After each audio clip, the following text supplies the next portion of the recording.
清明时节雨纷纷，路上行人欲断魂。借问酒家何处有？牧童遥指杏花村。每至公历4月5日前后，清明便带着丝丝春雨和悠悠思念如期而至。作为中国4大传统节日之一，清明节的起源可以追溯到上古时代，它融合了祖先信仰与春季礼俗，承载着深厚的文化内涵。清明节最初源于自然节气，当太阳黄经达15度时，便是清明节气。此时寒冬已逝，暖春来临，气温升高，正是春耕春种的大好时节。民间也流传着清明前后种瓜点豆、植树造林、没过清明等农谚。而清明节的扫墓祭祖习俗，则相传始于古代帝王将相的墓祭之礼，后来民间纷纷效仿，在这一天缅怀先祖，历代沿袭，逐渐成为中华民族一种固定的节日。据古籍文献记载，中国传统的清明节扫墓习俗早在周代就已出现，距今已有2500多年的历史。在西周时期的《周礼春官种人》中，便记载了祭墓习俗。当时还设立了种人、墓大夫，分别掌管朝廷的公墓和庶民的邦墓。到了东周战国时期，从《孟子齐人篇》中记载的一个齐国人到东郭坟墓间乞食扫墓祭品的故事，可以看出当时扫墓仪式已经较为寻常。秦汉时期，祭扫坟墓更是成为不可或缺的礼俗活动。《汉书·延延年传》中就记载了御史严是跋涉千里清明回家祭扫祖坟的事例。在历史的长河中，清明节不断发展演变，融合了寒食节与上巳节的习俗。寒食节在清明前一日冬至后105日，起源于汉代的山西太原一带，其节俗内容主要是禁火与祭祀。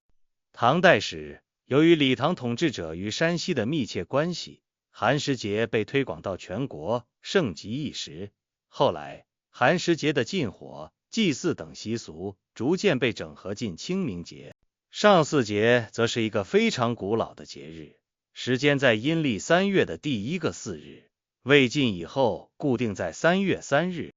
人们在这一天前往水边浮戏，以求吉利、除不祥。后来又逐渐增加了踏青游艺等内容。唐代以后，上巳节的习俗逐渐淡出，其踏青郊游等内容也合并进了清明节。经过历代的融合与发展，清明节最终形成了以祭祖扫墓为中心，兼具踏青郊游、荡秋千、蹴鞠、放风筝、植树等众多风俗活动的传统节日，并一直延续至今，成为中华民族传统文化中不可或缺的一部分。2025年的清明节更是与众不同，60年一遇。这一年是乙巳蛇年，出现闰2月，全年长达384天，且是双春年。而清明节的时间为公历4月4日晚上8点49分。上一次出现这样的时间是在1965年，下一次则要到2085年，十分罕见。在这样特殊的年份里，扫墓的意义似乎也被赋予了更多神秘的色彩。当我们准备前往墓地祭扫时，一系列传统流程和注意事项便成为了我们与祖先沟通的密码。扫墓当天，人们往往会早早起床，因为最好在上午11点以前完成扫墓，此时阳气充足，能避免阴气过盛对运势产生不利影响。出发前要禁食或吃清淡食物，保持身心的洁净，穿着也应庄重肃穆，以深色衣服为主，避免大红大紫等鲜艳颜色，这是对逝者最基本的尊重。来到墓地后，首先要清理墓地，将周围的落叶、杂草扫除干净，让祖先的安息之所整洁干净。这不仅是为了美观，更寓意着清除家族发展的障碍，让家族运势更加顺畅。清理完毕，便要给坟墓培上新土。添土时也有诸多讲究，添土的人最好选择年轻、身体健康的人，以表示家族后继有人，充满生机。取土不能在坟头、坟的西北方位以及与逝者生肖相冲的方位，而且要确保土干净，不含粪便、枯枝木棍，最好是黄色的土。添土时只能添坟的左右两侧，不能添坟墓的上下两侧。添土后要用铁锹的背面轻轻敲实，忌乱扔及、用力拍打，这些细节都蕴含着对祖先的敬重以及对家族运势的期望。添土寓意着为祖先修葺房屋，让祖先在另一个世界也能安稳，从而庇佑子孙后代。接着是上香环节，香要上3柱，从右向左一根一根插，并且要用左手插香。这是因为在世的人以左为上，而去世的人以右为上。用左手插香是对祖先的尊敬和敬意，从右向左插则顺应了祖先那边的礼。香烟袅袅升起，仿佛是子孙与祖先之间沟通的桥梁，带着人们的思念和祈愿飘向远方。上完香后，便要摆放贡品，贡品的准备也有一定的规矩，要根据先人喜好准备，大礼为荤物，小礼为水果，一般按照3或3的倍数的数量关系摆放，如3样、5样或9样，每样的数量是3个、5个或是9个。随后便是烧纸钱，烧纸钱时口中要念念有词，向祖先汇报自己的近况，祈求祖先的庇佑，希望祖先能够收到这些钱财，在另一个世界过得富足。纸钱要充分燃烧，这样在传统观念里，祖先才能在阴间得到更多的钱。烧完纸钱后，进行叩首行礼，表达对祖先的感恩与缅怀之情。最后放鞭炮，鞭炮声象征着红红火火，也能驱赶一些不好的东西，为家族带来吉祥。在整个扫墓过程中，还有许多行为禁忌需要遵守，比如要保持恭谨庄重的心态，不可嬉笑打闹、大声喧哗，这是对祖先的大不敬，可能会触怒祖先，导致运势不佳。也不要对其他家的坟墓品头论足，或者嬉戏玩笑，目的是逝者安息的地方。应怀有敬畏之心，尊重每一位逝者，否则可能会招来不必要的麻烦。在了解了清明节的传统习俗后，我们将目光聚焦到属鼠人在2025年的运势上，这对于他们在扫墓时的注意事项也有着一定的关联。2025年对于属鼠人来说，是机遇与挑战并存的一年，在事业、财运、感情和健康等方面都有着独特的表现。事业上，属鼠人整体运势较为稳定，且有上升的趋势。年初，他们凭借着自身的聪明才智和敏锐的洞察力，可能会发现一些新的发展契机。例如，在传统行业中，像制造业这类注重细节的领域，属鼠人的认真细致能够确保产品质量，从而在稳定发展的市场中占据一席之地。在新兴的互联网行业，如电商运营，属鼠人对市场趋势的敏锐感知也有助于他们把握机遇。然而，年终职场竞争压力会逐渐增大，需要不断提升自己的专业素养和工作效率。这时候，贵人的出现将成为关键，他们可能是职场老友，凭借丰富的经验为属鼠人提供宝贵建议，帮助他们在项目抉择中避免风险。也可能是在行业研讨会等社交活动中新结识的人脉，为属鼠人带来新的业务合作机会。年末事业发展趋于稳定，但仍需持续巩固成果，保持低调和谨慎，避免因个人表现突出而引发同事的嫉妒。财运方面，2025年属鼠人财运整体向好，正财收入稳步增长，偏财运势也有所提升。在职场上，他们可能会因为出色的工作表现而获得晋升和加薪的机会，从而增加正财收入。在投资领域，属鼠人的聪明才智使他们在信息收集和分析方面具有一定优势，能够通过全面研究市场趋势，发现一些新兴的投资领域，并获得可观的回报。不过，需警惕报败星的影响，避免不必要的财务损失。比如在股票投资中，由于市场的不稳定因素较多，属人要保持理性，不盲目跟风，避免因看到短期利益而冲动进入，导致遭受损失。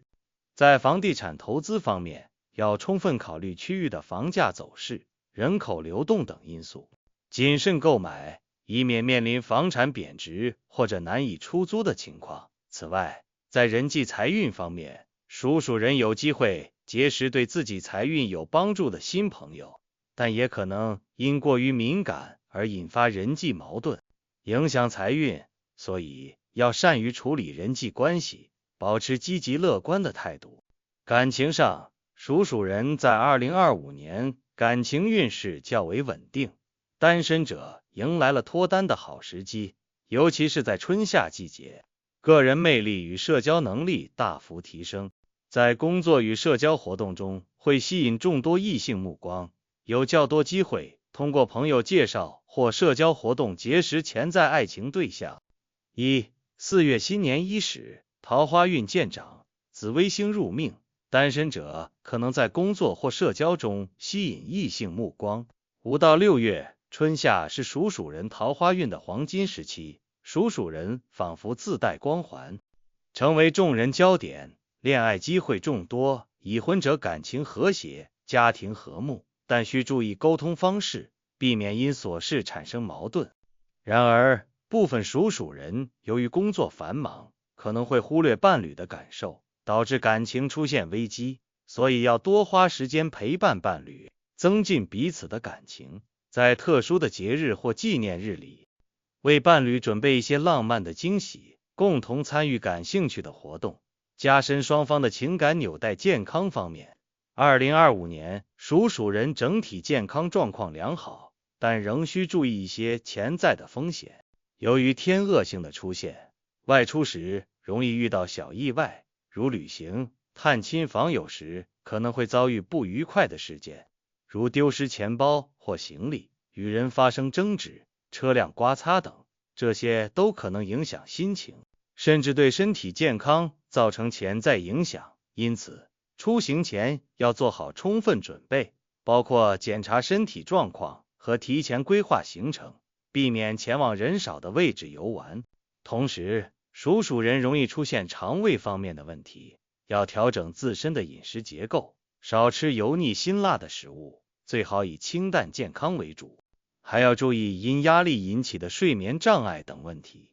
保持良好的生活习惯，适度运动，缓解精神压力，并定期进行体检，确保身体健康。五行命理作为中国古代哲学的重要组成部分，认为世间万物皆由金、木、水、火、土5种基本元素构成，这5种元素相互依存，相互制约，构成了一个动态平衡的系统。天干地支与五行紧密相连，天干有10个，即甲、乙、丙、丁、戊、己、庚、辛、壬、癸。其中甲、乙属木，丙、丁属火，戊、己属土，庚、辛属金，壬、癸属水。地支有12个，子、丑、寅、卯、辰、巳、午、未、申、酉、戌、亥。其中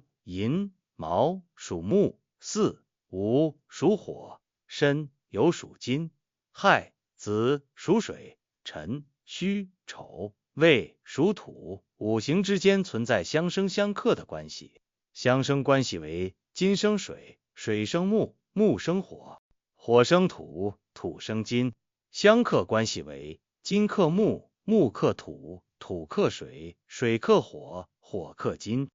这种相生相克的关系构成了五行的基本规律，影响着世间万物的发展变化。在五行命理中，属人对应的地支为子，五行属水，水具有滋润、向下流动的特性，代表着智慧、灵动和变化。而清明节处于春季，春季五行属木，木代表生长、生发和舒展。从五行相生相克的角度来看，水生木，所以在清明节这个木旺的时节，属鼠人的水对木起到了滋养的作用，这在一定程度上为属鼠人带来了积极的影响。例如，在事业方面，属鼠人的智慧和灵动能够为其开拓新的思路，与春季木的生发之气相结合，有助于发现新的发展机会，在工作中取得更好的成绩。在感情方面，属鼠人的温柔和细腻也能在这个充满生机的季节里更好的展现，促进感情的升温。然而，五行之间的关系并非一成不变，还存在着复杂的相互作用。如果属鼠人的八字中其他五行元素与水的力量不平衡，或者遇到与水相克的元素，在清明节这个特殊时期，也可能会对运势产生不利影响。比如，如果属鼠人八字中土的力量过强，土克水，在清明节木旺的情况下，木克土的力量也会增强，这可能会导致土对水的克制更加明显，从而影响属鼠人的运势。在事业上可能会遇到一些阻碍，工作压力增大。在财运上可能会出现一些财务上的困扰，需要谨慎理财。基于2025年的特殊年份以及属鼠人的五行命理和运势特点，属鼠人在这一年的清明节扫墓时需要格外注意一些事项。在时间选择上，除了遵循清明节当天最好在上午11点以前完成扫墓的传统，属鼠人还可以结合自身的生肖运势来挑选具体的日期。2025年4月适合属鼠人的祭祀吉日共有15天，如4月2日、4月6日、4月9日等。属鼠人可以参考这些吉日，选择一个自己方便且运势较好的日子前往墓地祭扫。如果因为特殊原因无法在清明节当天或这些吉日扫墓，也可以提前或推迟几天，但要尽量避免在清明节后的第7天之后扫墓。民间认为，这个时间之后阴气过盛，可能会对运势产生不利影响。贡品准备方面，属鼠人要更加用心。首先，贡品的种类要符合传统习俗和属鼠人的五行属性。水果可以选择苹果、香蕉、橘子等，这些水果不仅寓意吉祥，而且在五行中与属鼠人的水属性相生，有助于增强运势。苹果象征着平安，香蕉寓意着招财，橘子则代表着吉利。属鼠人在选择水果时，最好选择新鲜、完整的，避免选择有腐烂或损坏的水果，这是对祖先的尊重。点心可以选择麻团、酥饼等，数量要为单数，如3个或5个，以符合传统的祭祀礼仪。酒水也是必不可少的，最好选择白酒或黄酒。斟酒时要斟满3杯，表达对祖先的敬意。此外，由于2025年是闰2月，所有贡品不能见铁器，切水果得用竹刀，摆盘要用木托盘。在行为举止上，属鼠人要时刻保持恭谨庄重，进入墓地后，脚步要轻缓，不可奔跑跳跃，以免惊扰到其他逝者和祖先的安宁。在清理墓地时，动作要轻柔，认真地清除周围的落叶、杂草，让祖先的安息之所整洁干净。在添土时，要注意从东南方取土，一次只能铲3锹，并且要确保土干净，不含粪便、枯枝木棍等杂物。添土时要用铁锹的背面轻轻敲实，不能用力拍打，以免破坏坟墓的风水。上香时要怀着虔诚的心态，用左手插香，从右向左，一根一根插，让香烟袅袅升起，带着自己的思念和祈愿传递给祖先。烧纸钱时，要确保纸钱充分燃烧，口中可以念念有词，向祖先汇报自己的近况，祈求祖先的庇佑，如祖先在上，子孙你的名字前来祭拜，愿祖先保佑我在2025年事业顺利，财运亨通，家人平安健康。在叩首行礼时，要行4个大礼，表达对祖先的感恩与缅怀之情。2025年闰月，属鼠人最好磕6个头。整个扫墓过程中，属鼠人要避免大声喧哗，嬉笑打闹，也不要对其他家的坟墓品头论足，要始终保持对逝者的敬畏之心。在着装方面，属鼠人应选择深色、素色的衣物，如黑色、深蓝色、深灰色等，避免穿大红大紫等鲜艳颜色的衣服，也不要穿过于暴露或奇装异服，这是对祖先和墓地的尊重。同时，属鼠人可以佩戴一些辟邪的饰品，如桃木饰品、玉饰品等，以防止在墓地受到阴气的侵扰，保护自己的运势。桃木在风水学上被认为是辟邪之物，能够驱赶邪气，保护佩戴者的平安。玉饰品则聚集磁场能量，可以让不干净的东西不敢靠近，但要注意饰品的佩戴要低调，不要过于张扬。此外，属鼠人在扫墓前要调整好自己的心态，保持积极乐观的情绪，避免带着负面情绪前往墓地。如果近期运势低迷，印堂发黑或者身体状况不佳，最好不要前往扫墓，以免受到阴气的影响，加重自身的不适。如果属鼠人是孕妇、重病患者、术后恢复者及年过七旬的老人，也不宜参与扫墓。墓地阴气较重，可能会对他们的健康和运势产生不利影响。如果属鼠人必须要参加扫墓，那么在扫墓后不要直接返家或访友，而是要先到人流密集处净身，再回家跨火盆、换洗衣物，以驱除晦气。当天也忌串门，避免将阴气带至他人住所。清明节，这个承载着千年传统与家族情感的节日，对于属鼠人而言，不仅仅是一次对祖先的缅怀，更是一次与命运对话的契机。2025年这个特殊的年份，60年一遇的清明，乙巳蛇年闰2月，双春年，每一个元素都为这一年的清明节增添了神秘色彩，也让属鼠人的运势走向更加引人关注。从传统习俗来看，清明节的扫墓仪式有着严格的流程和禁忌，这是对祖先的敬重，也是对家族运势的守护。而属鼠人在五行命理中属水，在春季木旺的清明节，其五行相生相克的关系对运势产生着微妙的影响。再结合2025年属鼠人在事业、财运、感情和健康等方面的运势特点，我们可以发现，正确的扫墓方式和注意事项，或许能为属鼠人在这一年的运势带来积极的推动作用。扫墓时，属鼠人在时间选择、贡品准备、行为举止、着装等方面的精心安排，不仅体现了对传统的尊重，更是在顺应运势的发展，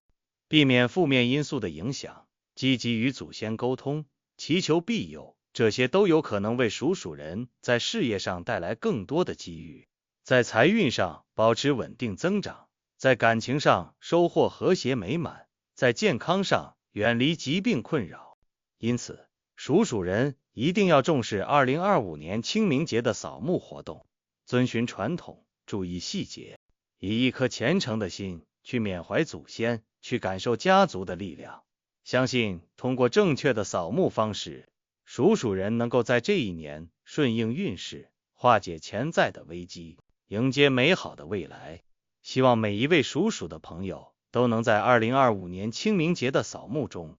汲取祖先的智慧和力量，让自己的生活更加顺遂。如果您觉得这篇文章对您有所帮助，欢迎关注订阅，后续将为您带来更多关于运势、传统文化等方面的精彩内容，与您一同探索生活中的奥秘。